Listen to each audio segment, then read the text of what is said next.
Bonjour à tous. Et nous sommes ici et nous sommes posé la question sur comment faire pêche. Et nos recherches du semestre nous ont conduit à interroger la coopération entre l'humain et la faune dans le paysage de la communauté de communes de Blaye. Ce paysage est constitué de coteaux calcaires dans la partie sud qui longe les berges de la Gironde et de marais dans la partie nord de la communauté de Blaye. La ville de Blaye constitue un point de rupture entre ces deux milieux. Cette problématique très vaste nous a amené à parcourir les territoires à la recherche d'espaces avec lesquels la communication avait été rompue. Suivant les enseignements de Baptiste Morisot, l'idée de diplomatie a été notre fil directeur.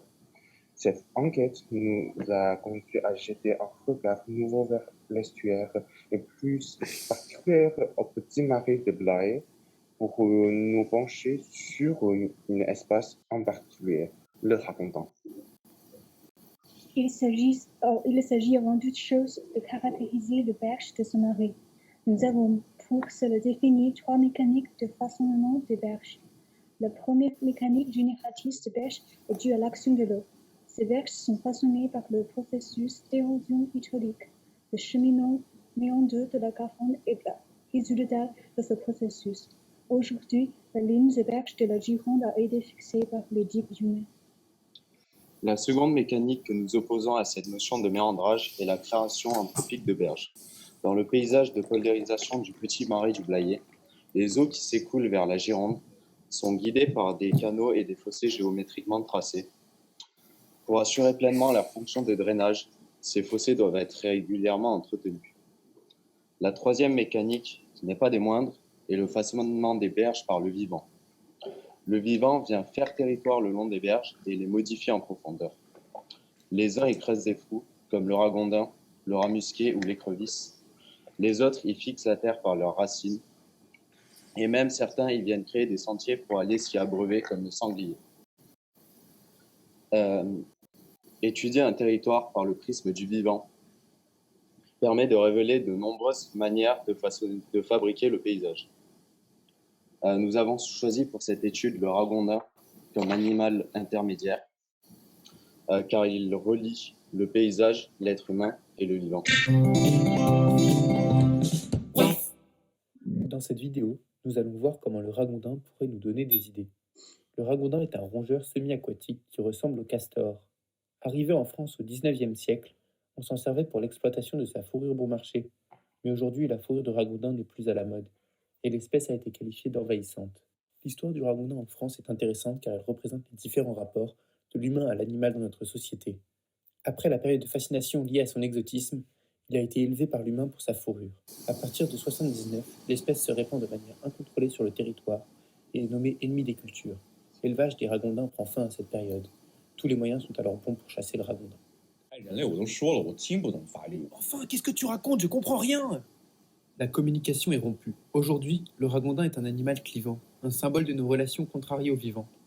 Pourtant, cet animal semi-aquatique, aux pattes avant capables de préhension et aux pattes arrière palmées, est un acteur majeur des cours d'eau. Il se nourrit dans la roselière ou dans les champs de maïs ou de blé lorsque la nourriture manque. Ses prédateurs naturels sont le caïman et le puma. En France, seul le gel le menace, ce qui explique en partie sa prolifération. L'autre explication réside dans sa particularité d'arriver à maturité sexuelle à 6 mois. Une femelle peut avoir jusqu'à 3 portées de 6 petits en moyenne. Outre le fait que le ragondin se reproduise vite, c'est un sacré tunnelier. Mais alors, où le ragondin préfère-t-il creuser son terrier?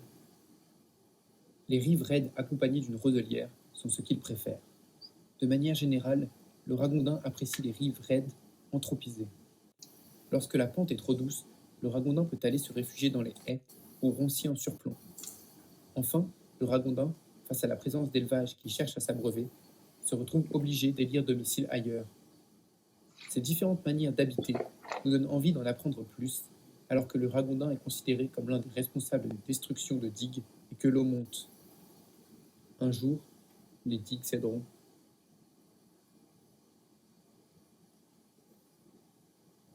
Les berges seraient ainsi un outil de communication. Et le paysage est porteur de signification et constitue un enjeu diplomatique entre le ragondin, l'homme, mais aussi le paysage. Un paysage occupé par différentes fonctions qui se juxtaposent, comme les vignes, les boisements, les cultures céréalières, mais aussi de maïs, les friches, les habitations, le pâturage, et aussi la ripisylve. Pour notre thème, nous avons interviewé Stéphane Piedfort, dirigeant d'une association de piégeurs de ragondins, qui nous a initié la notion de seuil de tolérance. Et à partir de celle-ci, nous avons réalisé une carte des conflits qui avait pour but, en fonction de l'occupation des sols, de déterminer des lieux donc, où le ragondin est en conflit avec les activités humaines, mais aussi des lieux pacifiés où la cohabitation est faisable. Et les facteurs pris en compte pour cette carte sont des facteurs économiques, sociaux, mais aussi sanitaires. En se basant sur les conditions du ragondin à faire territoire et à se territorialiser, nous avons imaginé des scénarios de gestion des berges du petit marais du Blayais et une cogestion des marais génératrices de projets. Par exemple, sur les zones de conflit, comme les exploitations agricoles céréalières et aussi de maïs, nous avons décidé d'atténuer les pentes des berges pour permettre aux ragondins de plus de difficultés à créer ces terriers. Puisque dans ces zones, parfois pour se nourrir, le ragondin choisit de se nourrir du maïs ou des céréales, par exemple. Pour le pâturage, qui est entouré aussi d'exploitations céréalières ou de maïs, nous avons effectué la même chose en lotissant les berges. C'est tout pour permettre au bétail d'accéder à ces berges justement, mais aussi de pouvoir s'y abreuver si nécessaire, en sachant que la cohabitation entre le ragondin et le bétail est totalement impossible.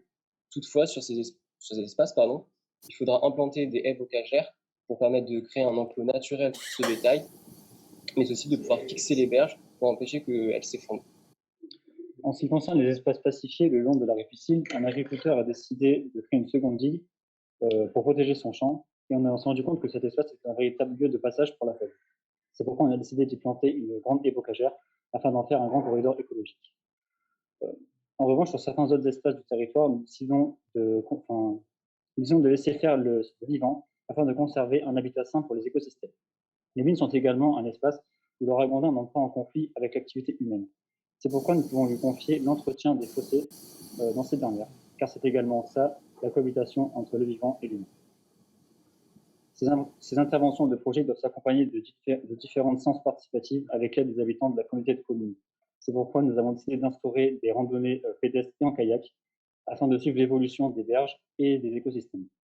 Il serait également intéressant de réhabiliter des espaces de chasse abandonnés, comme les tonnes ou les palombières, qui permettraient de suivre l'évolution de la végétation et des populations d'oiseaux.